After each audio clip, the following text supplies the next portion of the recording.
रसिक प्रेक्षक व इथे जमलेले सर्व शिवभक्त, मी कुमारी वैदाई निलेश पाटील. माझ्या शाळेचे नाव सार्वजनिक माध्यमिक विद्या मंदिर रावे. मी इयत्ता 7वी मध्ये शिकत आहे. आपल्या समोर विषय सादर करते शिवाजी महाराजांच्या कालखंडातील शोध. एकमेव राजा आहे, एकमेव राजा ज्याने परिस्थितीचा आदर करायला शिकवला. का शिकवलं?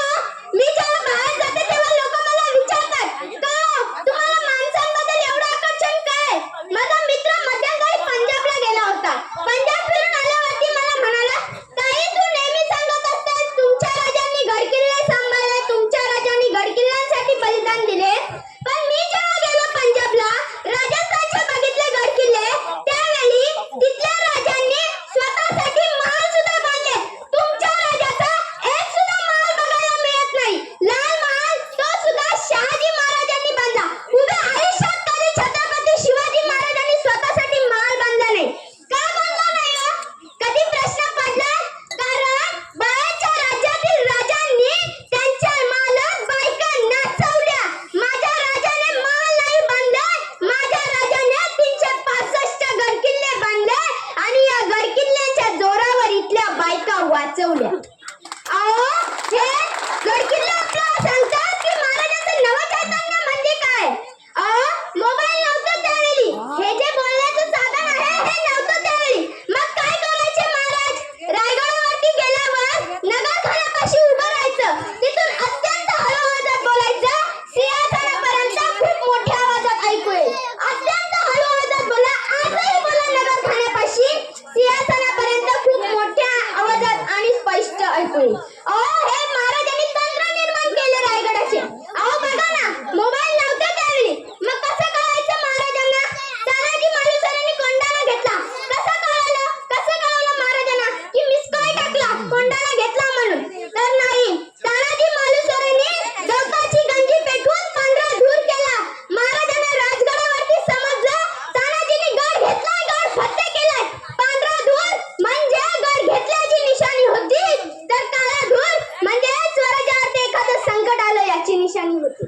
स्वराज्यावरती एखादं संकट आलं की रायगडावरती काळा धूर केला जायचा. तो रायगडावरील काळा धूर बघून तो तोरणावरती केला जायचा. तो तोरणावरील काळा धूर बघून तो राजगडावरती केला जायचा. राजगडावरील तो काळा धूर बघून तो आजूबाजूच्या किल्ल्यांवर केला जायचा. तो आजूबाजूच्या किल्ल्यांवरील तो काळा धूर पन्हाळ्यावर दिसायचा.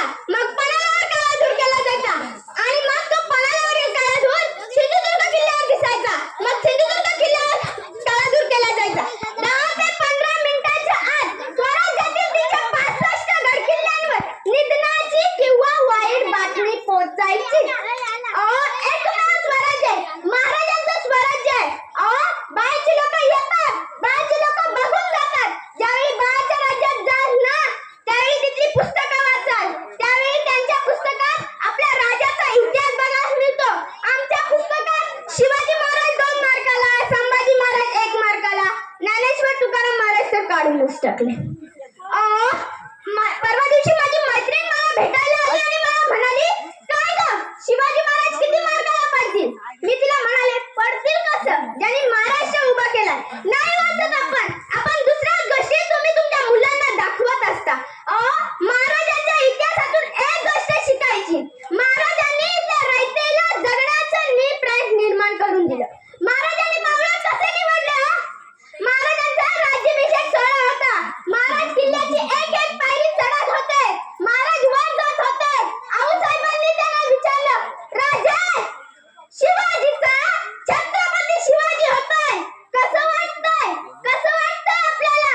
त्यावेळी शिवाजी महाराज म्हणाले, आऊसाहेब या किल्ल्याची एक एक पायरी चढताय. या किल्ल्यावर या प्रत्येक पायरीवरती मला माझा तानाजी आठवतोय. या प्रत्येक पायरीवरती मला माझा बाजी आठवतोय.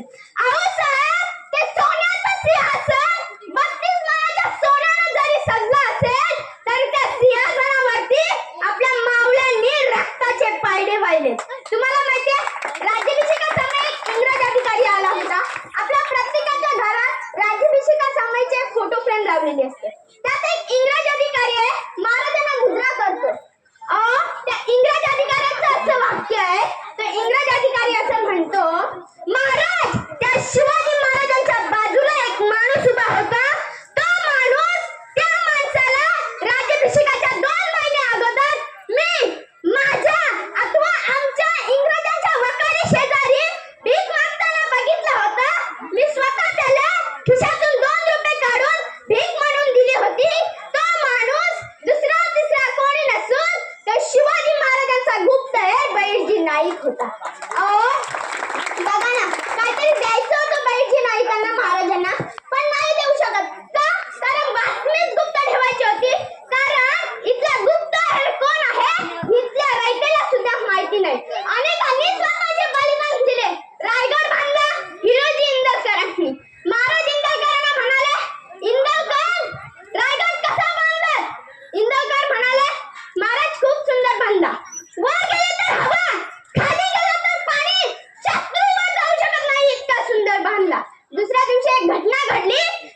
वाक्य. किती लोकांनी रायगड बघितला? हात उंच करा. इतक्याच लोकांनी रायगड बघितला? हात खाली करा. गोव्याला किती लोक गेलती? हात वरती करा. तिकडं बरं जायला सुचतंय तुम्हाला? आयुष्यात एकदा तरी आपण आपल्या राजाचा रायगड बघितला पाहिजे. रायगड का बघायचा माहितीये? कारण रायगड यासाठी बघायचा मला असं वाटतं, जसं मुस्लिम धर्माचं हज ला गेल्याशिवाय आयुष्याचा अर्थ पूर्ण होत नाही, जसं मुस्लिम धर्माचं हज ला गेल्याशिवाय आयुष्याचा अर्थ पूर्ण होत नाही, तसंच या हिंदुस्थानातील प्रत्येक हिंदूचा रायगडला गेल्याशिवाय आयुष्याचा अर्थ पूर्ण होत नाही, तसंच या हिंदुस्थानातील प्रत्येक हिंदूचा रायगडला गेल्याशिवाय आयुष्याचा अर्थ पूर्ण होत नाही. अहो बघा ना, महाराजांना आपण काय म्हणतो? शिवराय. महाराजांचा जन्म झाला त्या किल्ल्याचं नाव काय? काय नाव? आणि महाराजांचा मृत्यू झाला त्या किल्ल्याचं नाव काय? रायगड. शिवनेरीचे पहिले 2 अक्षर म्हणजे शिव आणि रायगडाचे पहिले 2 अक्षर म्हणजे राय. हे 2 शब्द तयार केल्यावर एक शब्द तयार होतो, तो म्हणजे शिवराय. महाराजांच्या नावातच घडलं शिवाजी. कधीतरी नाव उलट वाचून बघा काय होतं? जीवाशी. सर्वसामान्य माणूस राज्याच्या रक्षणासाठी स्वतःच्या जीवाशी खेळताना त्याला शिवाजी म्हणायचं. किती मोठा संस्कार आहे हा. कधी कधी गड किल्ले यासाठी बघायचे कारण गड किल्ले म्हणजे महाराज आहेत. ती फक्त दगड नाहीये, तर त्या दगडांवरती आपल्या मराठ्यांनी, आपल्या मावळ्यांनी रक्त सांडले. बाहेरच्या राज्यातील किल्ले बघा त्यावेळी सुंदर दिसतील आणि आपल्या महाराष्ट्रातील किल्ले बघा, कुठं बुरुज पडलाय, कुठं भिंती घासल्यात, कुठं बदाम काढून ठेवले, पिंकी लव सोहम. काय संबंध आहे तुमचा? कुठं दारूच्या बाटल्या पडल्यात. काय जबाबदारी हो आपली? ही तुमच्या आणि माझ्या बापाची जागीर झाली नाहीये. आजही आपण म्हणतो माझ्या बापाच्या नावावर एवढी एकर जमीन आहे, माझ्या बापाच्या नावावर तेवढी एकर जमीन आहे. माफ करू नका, तुम्हाला आणि आम्हाला ज्या बापाने जमीन नांगरायला दिली त्या बापाचं नाव म्हणजे छत्रपती शिवाजी महाराज. आपल्या साताऱ्याचे जन्मस्थान शिवाजी महाराज. म्हणून 2 ओळी म्हणते. महाराष्ट्राच्या सातबारावर माझ्या राजाचं नाव आहे र. महाराष्ट्राच्या सातबारावर माझ्या बापाचं नाव आहे र. हो, तुम्ही राहता त्या, आपण राहतो त्या, तुम्ही राहता त्या महाराष्ट्राचा बाप छत्रपती आहे र. आपण राहतो त्या महाराष्ट्राचा बाप छत्रपती आहे र. कधी कधी गड किल्ले यासाठी बघायचे कारण याच गड किल्ल्याने 365 वर्षांपूर्वी आपल्या मायमाऊलींचं कुंकू वाचवलंय. याच गड किल्ल्यांनी 365 वर्षांपूर्वी आपल्या तोफांच्या गोळ्या केल्यात. बाहेरच्या राज्यातील किल्ले बघा त्यावेळी सुंदर दिसतील. का? कारण त्यांच्या किल्ल्यातून दिवसा दारूचे पाठवायले. आमच्या किल्ल्यातून दारूचे नाही, आमच्या किल्ल्यातून रक्ताचे पाठवायले. बाहेरच्या राज्यातील किल्ले बघा त्यावेळी सुरक्षित दिसतील. का? कारण ज्या वेळी त्यांच्यावरती हल्ले झाले त्या वेळी त्यांनी तिथल्या मानव वाचवल्या आणि तिथल्या किल्ल्यांच्या भिंती वाचवल्या. आम्ही ज्या वेळी आमच्यावरती हल्ले झाले आम्ही मानवही वाचवल्या. आम्ही सह्याद्री सारख्या छात्या फाटवल्या. अरे यस चल लढ. ही जिगर आहे ना, ही जिगर आपल्या मनामध्ये छत्रपती शिवाजी महाराजांनी निर्माण केली. पण आता पडलेत, राहिलेत. लक्षात ठेवा, जर महाराजांची गड किल्लेच नाही राहिले अजून एक 10 वर्षांना साहेब काका तुमचे नातू तुमच्याकडे येतील आणि तुम्हाला म्हणतील बाबा ज्या किल्ल्यावरती महाराजांचा जन्म झाला, बाबा तो शिवनेरी मला दाखवा ना. बाबा ज्या किल्ल्यावरती महाराजांनी 32 दाताचा बोकड फाडला तो अफजल खानाचा प्रतापगड मला दाखवा ना. बाबा ज्या किल्ल्यावरती राजाची समाधी आहे तो रायगड मला दाखवा ना. बाबा ज्या किल्ल्यावरती संभाजी महाराजांचा जन्म झाला तो पुरंदर मला दाखवा ना. हे चित्र दाखवावं लागेल बरं का तुम्हाला. हा रायगड, हा शिवनेरी बरं का, यावर एका शिवप्रभूचा जन्म झाला. हा रायगड, यावर एक समाधी आहे की आजही इथल्या लोकांना प्रेरणा देऊन जाते. रायगड का बघायचा माहितीये? इंग्रज अधिकारी जेव्हा भारत भेटीसाठी आला होता त्यावेळी भारतातील काही गाईड्सना त्यांना विचारलं, सर तुम्हाला प्रेमाचं प्रतीक असलेलं ताजमहल दाखवू की तुम्हाला सोन्याचं प्रतीक असलेलं गोल्डन टेम्पल दाखवू? त्यावेळी तो इंग्रज अधिकारी असं म्हणाला, ना मला तुमचं प्रेमाचं प्रतीक असलेलं ताजमहल बघायचंय आणि ना मला तुमचं सोन्याचं प्रतीक असलेलं गोल्डन टेम्पल बघायचंय. ज्या राजाचा इतिहास शिकवला जातो. आयुष्यात फक्त एकदा त्या राजाचा रायगड बघायचे. आयुष्यात फक्त एकदा त्या राजाचा रायगड बघायचा. रायगडावरती गेल्यावर आपण काय बघतो? महाराजांची तोफशा, महाराजांची हत्याशा, महाराजांनी उभी केलेली घोडसेवा आणि महाराजांचा नगाखाना. याच्या पलीकडे किती लोकांनी रायगड बघितलाय? जगाच्या पाठीवरती एकमेव विजय होऊन गेला छत्रपती शिवाजी महाराज, ज्याने स्वतःच्याच वास्तूची गॅरंटी दिली आहे. तुमच्या घराची गॅरंटी कोणी देईल का? 400-500 वर्षे टिकेल. आज सकाळी बांधलेले पूल संध्याकाळी पडतंय. 392 वर्ष होऊन गेली गड किल्ल्यांना, अजूनही दगड हल्लीच नाही. काय कसला वास्तू केला असेल हो युवकांनी?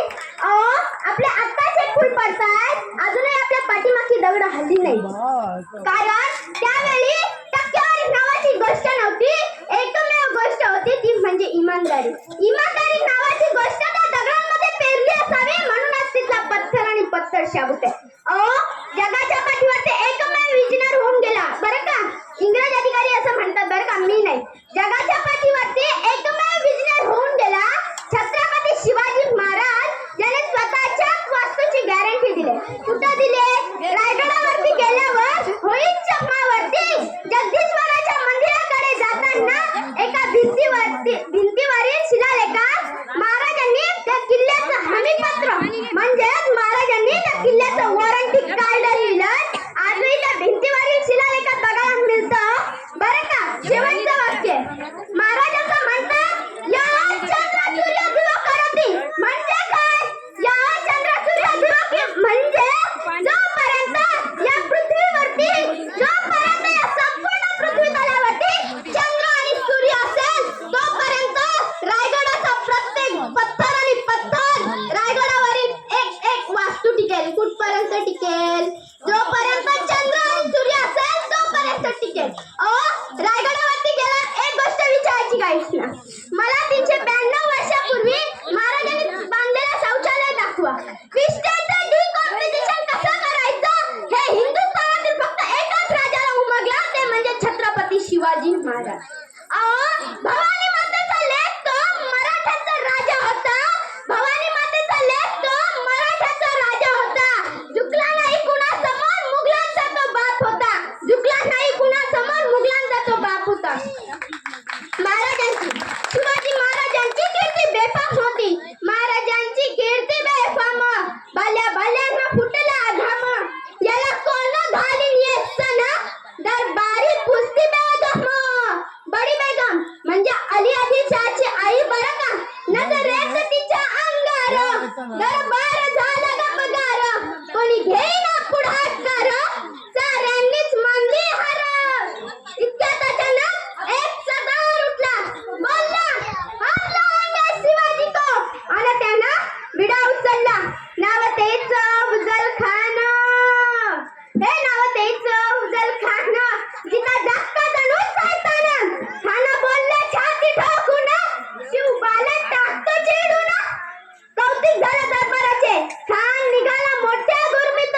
त्याचा घोडा दाड पायदळ, पौदा फाटालाही बसकळ. अंगी हत्तीचा बळ, पानारा कापे तळतळ.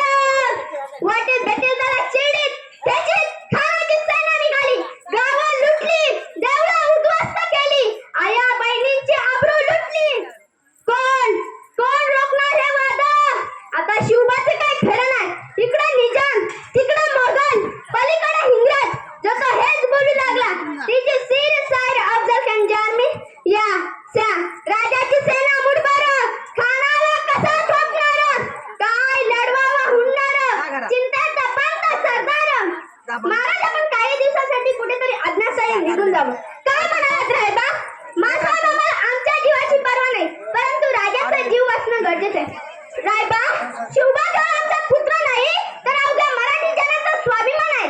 या मातेने आपला पुत्र गमावला तरी बेहत्तर, परंतु बेहारपणी पळून जाऊन या मराठी मुलकाचा स्वाभिमान गमावता कामा नये. अशा वाघिणीचा छावा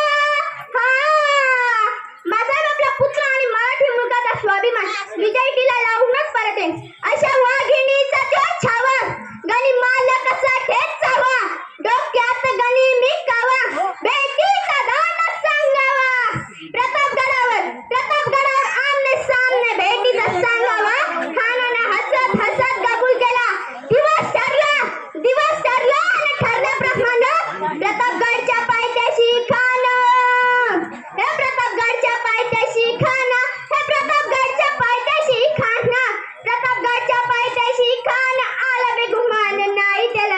शिवाजी राजाच्या करामतीची, शिवाजी राजाच्या करामतीची, त्याच नाही जाणीव शक्तीची, त्याच नाही जाणीव शक्तीची, करील काय कल्पना युक्तीची, हाजी जी जी, करील काय कल्पना युक्तीची, हाजी जी जी जी. राज्यवा काय म्हणते खान महाराज, खानाला तर खात्री पटली की आपण घाबरला.